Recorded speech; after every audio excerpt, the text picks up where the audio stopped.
이번 시간에는 우리 감염병과 코로나19에 대해서 한번 알아보도록 하겠습니다.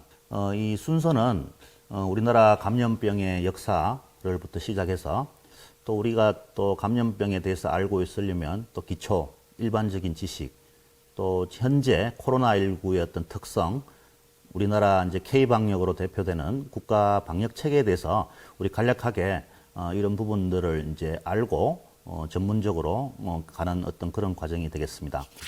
이 학습 목표는 일반적인 감염병에 대해서 기본적 사항을 이해하고 또 우리 코로나19에 대한 어떤 역학적인 특성이라든지 진단, 치료 등에 대해서 또 이해를 할 수 있고 또 결국에 이런 걸 통해서 코로나19에 대한 대비, 대응 체계를 갖추도록 하는 것에 이제 지금 이 교육 과정이 있습니다. 우리나라 역사를 잠깐 보게 되면 조선시대 감염병에 대해서도 좀 한번 보겠습니다. 우리 18세기에서도 보면 서울 인구보다 많은 한 20만 명이 사망한 사건이 있었는데 이게 아마 현대에 보면 인플루엔자나 독감으로 아마 추정을 하기도 합니다. 조선 왕조 실록에도 보면 수백 회의 어떤 그런 역질과 역병이 돌았다는 그런 역사적인 기록이 남아 있고요. 코로나19에서 지금 되게 이제 우리가 대응하는 데에서 보면 조선시대에도 보면 현대와 똑같은 어떤 그런 사례들이 있었던 것 같아요. 우리가 현재 지금 우리 확진자 또는 접촉자들을 격리시키는 거 있지 않습니까? 그런 격리도 우리 조선시대에 보면 우리가 확진자가 생기게 되면 무인도에 안치하고 약물과 식량을 충분히 공급하라 뭐 이런 문종 때의 어떤 역사적인 사료도 우리가 볼 수가 있습니다. 기초 지식을 한번 알아보도록 하겠습니다. 뭐 감염병이란 게 결국에 우리 미생물 눈에 안 보이는 거죠. 되게 작고 이런 것들이 이제 우리 몸에 들어와서 생기는 병이라고 볼 수가 있는데 흔히 이제 제일 대표적인 게 우리가 음식이 상하는 거하고 비슷하다고 이제 그렇게 생각하시면 될 것 같습니다. 그래서 미생물의 종류에는 뭐 세균, 그리고 또 지금 바이러스, 지금 코로나19 같은 바이러스, 그 다음에 리케차, 곰팡이, 기생충, 뭐 여러 가지 종류들을 볼 수가 있고요. 이런 그 미생물, 그러면 감염병은 어떻게 해서 생기느냐 이 문제거든요. 그래서 일반적인 정상적인 사람은 이런 미생물들이 우리 몸에 들어오는 게 되게 어렵습니다. 왜 그러냐면 피부가 보호해주고 우리 또 몸 안에 어떤 면역 체계 막 이런 것들이 있습니다. 근데 이제 우리가 미생물이 우리 몸에 들어오는 경로를 보면 우리 지금 요즘에 코로나19 때문에 마스크를 많이 사용하잖아요. 그때 숨 쉴 때 가장 많고 또 먹을 때도 있고 눈, 뭐 코 이런 데에 어떤 그런 점막을 통해서도 침투를 할 수가 있습니다. 그리고 이제 피부에 상처가 있으면 미생물들이 우리 몸에 쉽게 들어올 수 있는 그런 상황이 되겠습니다. 우리 해로운 미생물은 대체 어디에 있느냐? 보면 우리가 코로나19 같은 경우는 우리가 현재까지 추정하기로 박쥐에서부터 이렇게 유래했다고 알고 있죠. 치명적인 바이러스들은 박쥐나 설치류 이런 동물들에서 올 수가 있고 진드기 같은 경우는 수풀이 많은 그런 환경에서 미생물이 지금 살고 있는 그런 상황이 되겠습니다. 또 동물 같은 데서도 미생물이 나오게 되는데 동물이 만약에 감염이 되면 그 미생물들은 분만할 때 또는 대소변 그 다음에 우유 같은 걸 통해서 이렇게 해서 미생물이 밖으로 나오게 되는 그런 상황이 되겠습니다. 그래서 지금부터는 이제 우리가 현재 지금 2월 달부터 우리나라는 1월 달부터죠. 부터 지금 계속 언제 끝날지 모르는 이제 코로나19에 대해서 한번 알아보도록 하겠습니다.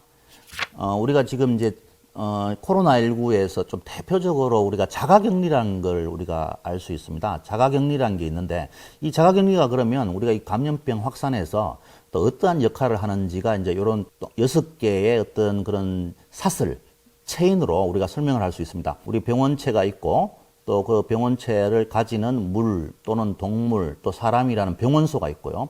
이 병원소 이제에서 탈출을 하게 됩니다. 바이러스가 탈출을 하게 되고 탈출된 바이러스는 또 전파를 하게 되고 이 또 전파된 바이러스가 다른 사람한테 침입이 되고 그 침입된 이제 바이러스는 우리 사람의 어떤 동물의 숙주의 어떤 면역 상황에 따라서 이제 감염이 되고 안 되고 이런 상황이 발생하는데요.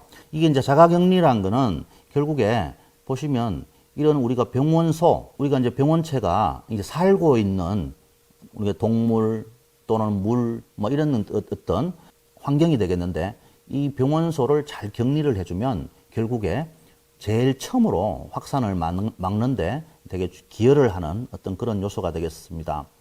근데 이제 우리가 마스크 많이 쓰시잖아요. 그럼 마스크는 우리가 병원소에서 바이러스가 탈출을 못하게 하는 어떤 그런 역할을 할 수가 있고요. 또한 우리 사람이 이제 마스크를 쓰게 된다면 다른 사람으로부터 오는 바이러스를 또 막을 수 있는 그런 역할을 합니다.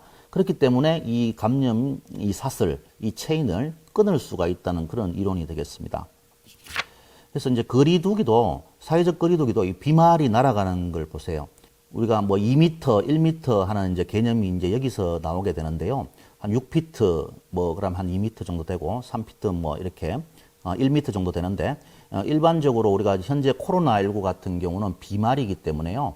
한 2m 안쪽에서 땅으로 떨어지게 돼 있죠. 그렇지만 이제 일반적으로 공기 감염으로 대표되는 홍역이나 결핵균 같은 경우는 멀리 이렇게 날아갈 수가 있는 것이 지금 바이러스의 특성입니다. 그렇기 때문에 우리가 2m의 어떤 거리를 두게 되면 코로나19는 상당히 예방할 수 있다, 이런 개념이 되겠습니다.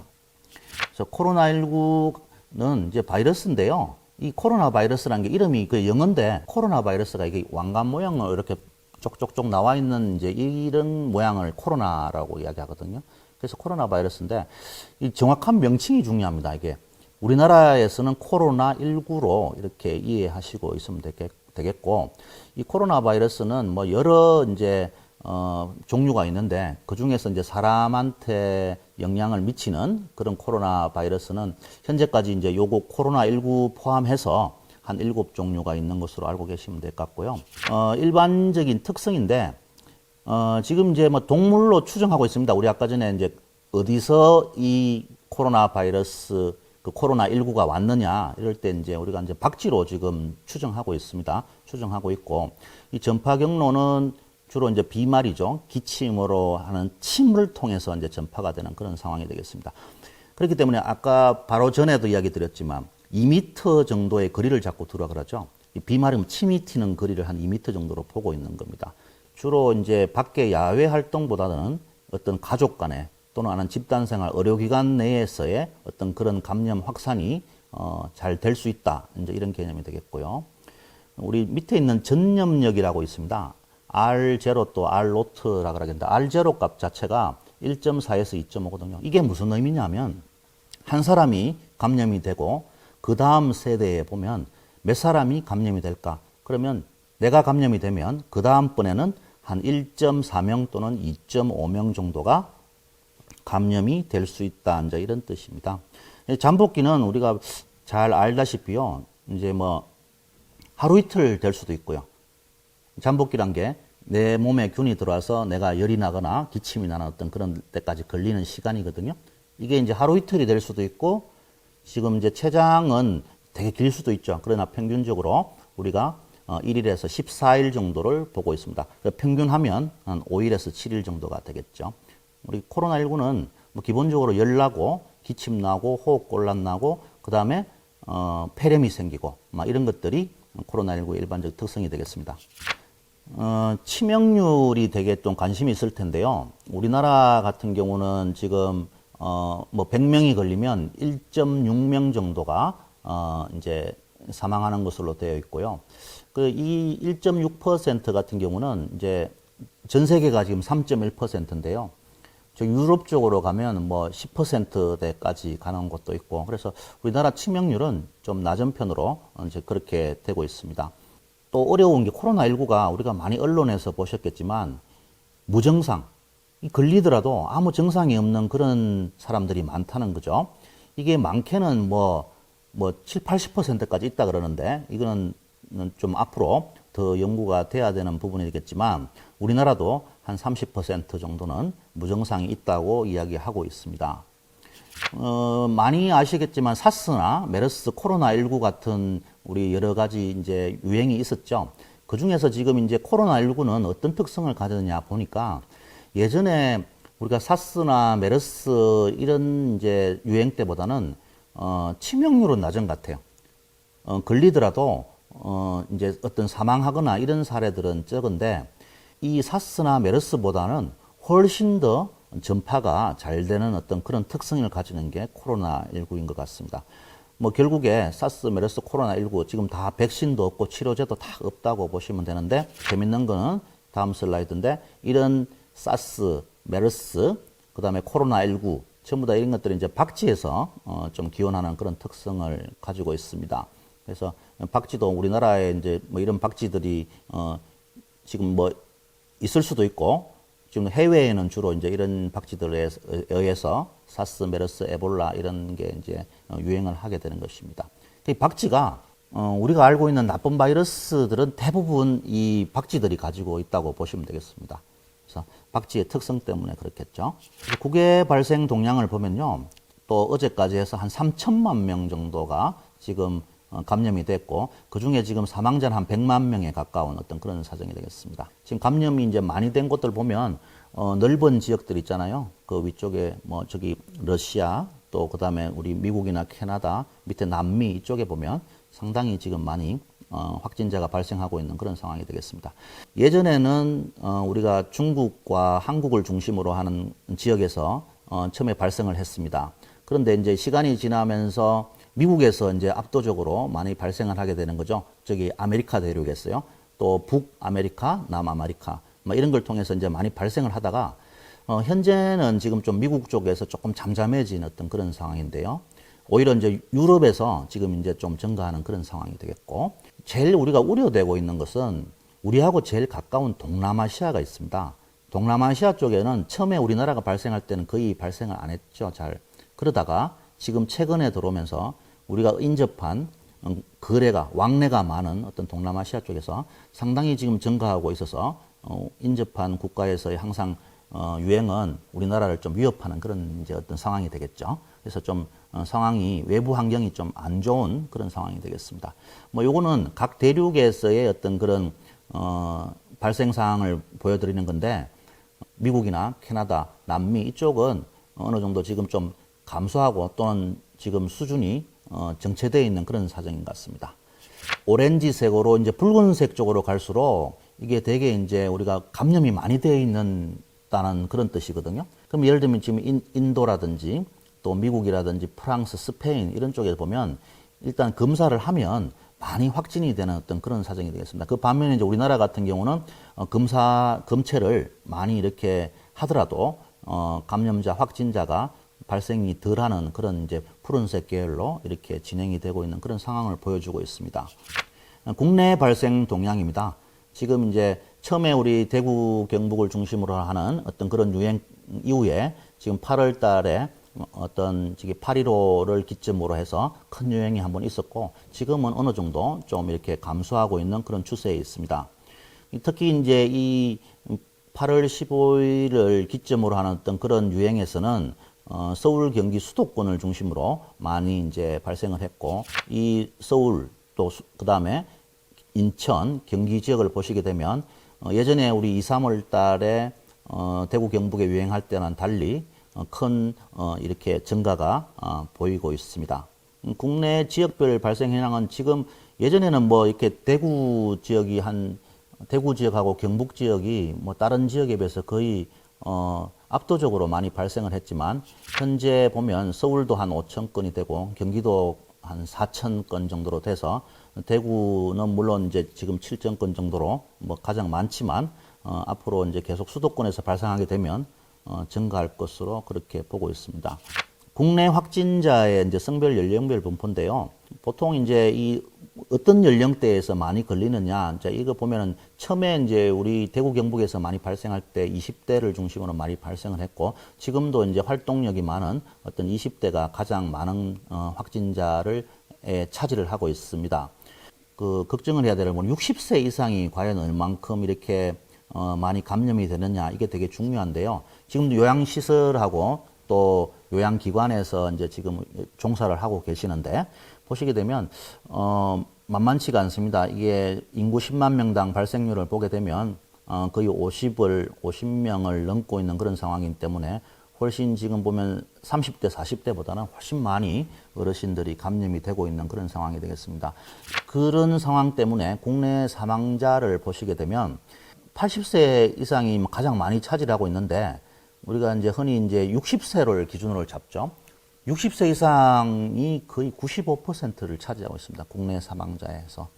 이런 이제 60세 이상은 고연령에 대해서는 사실은 코로나19에 대한 취약계층이라고 할 수밖에 없죠. 그래서 늘 주의가 필요한 것이고, 그래서 이제 요양기관이나 요양시설에서의 감염 관리가 중요한 어떤 그런 개념이 되겠습니다.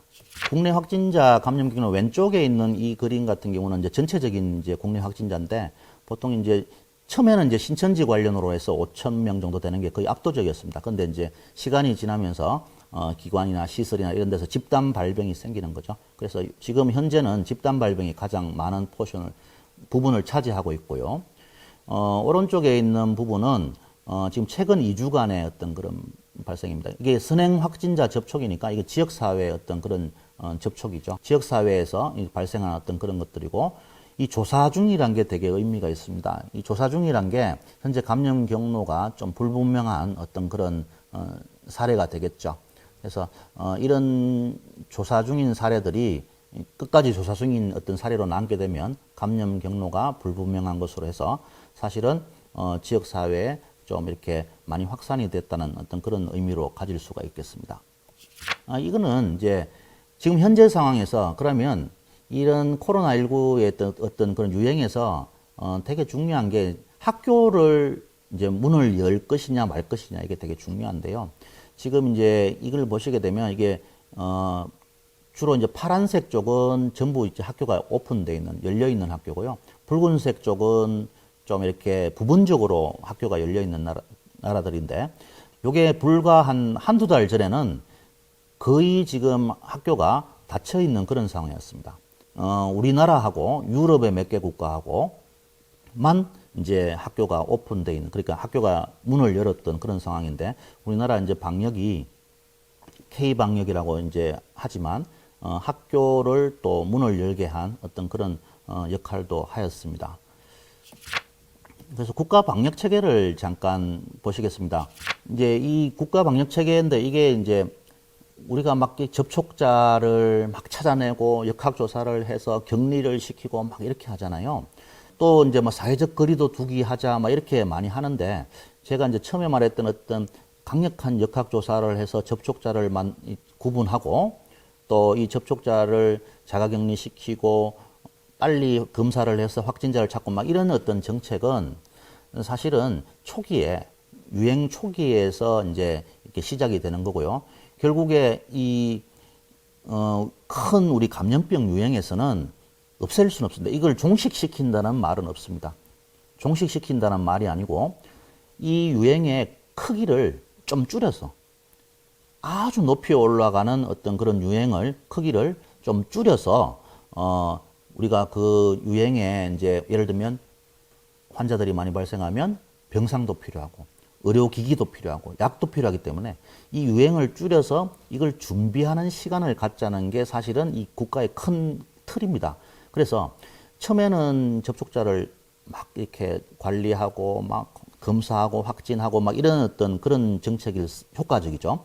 그러면서 이거와 병행을 하게 되는데 반드시 사회적 거리두기라는 완화 정책이 같이 이제 진행이 돼야지 이런 큰 피크를 크게 이제 많이 증가하는 어떤 그런 유행을 좀 감소시킬 수 있습니다. 이 대구도 아시겠지만 이런 큰 유행이 생겼기 때문에 의료 어떤 병상이 부족하고 막 이런 상황들이 발생했지 않습니까? 그렇기 때문에 이렇게 큰 유행이 없도록 하는 것이 사실은 국가 방역 체계의 가장 어떤 그런 목표가 될 수가 있겠습니다. 뭐 왼쪽에 보시면 이게 100년 전의 일이에요. 그림 중에 왼쪽에 이제 1918년 우리가 인플루엔자가 발생했을 때 어떤 집단적으로 수용한 어떤 그런 시설이죠. 근데 이게 이제 늘 이제 저도 뭐 강의하고 이럴 때 사용했던 슬라이드지만 오른쪽을 보시게 되면 딱 100년 뒤에 똑같이 그런 어떤 감염병 대유행에서 집단적으로 수용하는 어떤 그런 지금 이제 좀 상황이 좀 그런 아이러니한 그런 상황이 될 것 같습니다. 그래서 지금 팬데믹 상태라 그래가지고요. 이거는 이제 세계보건기구에서 이제 경보 단계를 내릴 때 국제적으로 지금 감염병 유행하고 있다. 이제 이런 뜻이 되겠습니다. 근데 이제 우리나라 국가 방역 체계가 대체 수준이 어느 정도 될까? 요 코로나19 이전에 거의 세계 9위였습니다. 9위. 그러니까 이제 9번째였죠. 이게 이제 그 그 10개 국가를 보면, 보세요. 미국, 영국, 네덜란드, 호주, 캐나다, 거의 대부분 유럽 국가였고, 그 중에 하나가 이제 태국이 하나 있었는데, 아마, 예전에도 우리나라 국가 방역 수준은 전 세계에서 9위였는데, 9번째였는데, 아마 코로나19가 이제 끝나고 되게 되면 상당히 순위가 올라갈 것으로 그렇게 생각하고 있습니다. K-방역에 대해서 좀 말씀드릴게요. 이제 K-방역에 우리가 이제 되게 이제 K-방역이 세계적으로 되게 유명한데요. 그 요소를 이제 보게 되면 검역, 그 다음에 역학조사, 진단, 치료, 어떤 또 그다음 자원 공급, 또 그다음에 협력. 물론 이제 덕분에 우리 의료진들 덕분에 또 국민들 덕분에 생활 속 거리두기를 해서 어떤 K-방역이 이제 완성이 됐지만 그 이제 기술적인 요소를 보게 되면 우리나라는 참 검역을 스마트 검역이라는 걸 통해서 또 특별 입국 관리를 통해서 이제 일단 외부로부터 외국에서 오는 코로나 환자를 잘 관리를 하고 있고요. 또 이 지역사회라든지 어떤 시설에서 확진자가 발생할 때는 철저한 역학조사를 하는 시스템이 있고 무엇보다도 이 코로나19에서의 승부수는 결국에 진단을 얼마나 빨리 할 수 있느냐. 이런 것들이 있었죠. 그래서 우리나라가 진단 키트를 빨리 개발했고 또 광범위한 검사를 시행하기 때문에 K-방역이 지금 성공적으로 됐다고 보고 있고요. 또 이렇게 다 잘 돼도 치료 시설 자체가 부족하면 또 어떤 방역 자체가 힘든 부분이 있습니다. 처음에 우리가 이제 대구에서 발생했을 때는 좀 혼란이 있었지만 그 이후로 치료도 생활치료센터라는 것들을 통해서 무증상증이나 또 경증인 환자들은 생활치료센터로 입소를 시키면서 의료기관에서의 어떤 그런 치료를 좀 원활하게 했던 게 이제 K-방역의 한 요소가 될 것 같습니다.